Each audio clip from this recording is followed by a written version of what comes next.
ada hak udah untuk video dah. Enggak, awak tak awak tak tahu dah. Dia nak ada hak udah untuk video dah. Udah wartawan. Enggak kan? Apa pilih dah wari. Bala bapan. Kalau live ke Pak, mengalah nak ada apa hak awak? Awak tu tangkuk ke Pak? Awak tu tangkuk ala wagi siapa awak? STNK awak.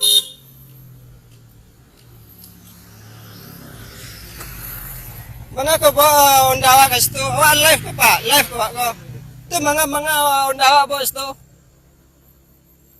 Awak kalau ada melakukan pelanggaran malah Pak tilang Pak mah.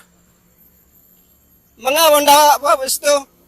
Apa hak apa mau undawa ke situ?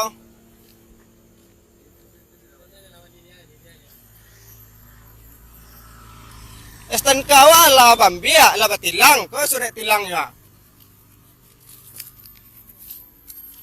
Kau live ke Pak? Kau sudah tilang awak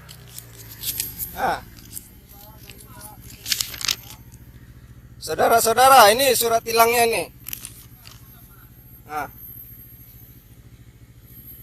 Mangan lalu ada hak awak menimam apa-apa kau?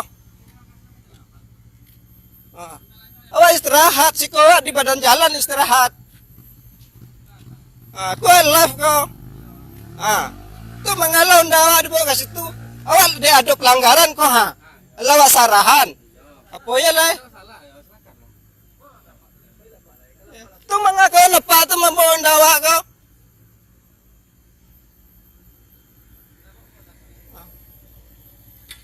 Awak kalau salah Pak, kalau undang maliang ni koko, silakan membiak. Lepas ada.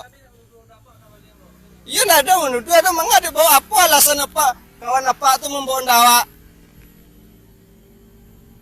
Apa alasan kawan apa tu membawa ndawa ko? Kau dari situ lah tarik ndawa. Nggak ada, awak membuat status kedekarano, kane apa, kane tilang Iyalah selesai makanya duduk di situ nggak ada urusannya awak japak le do.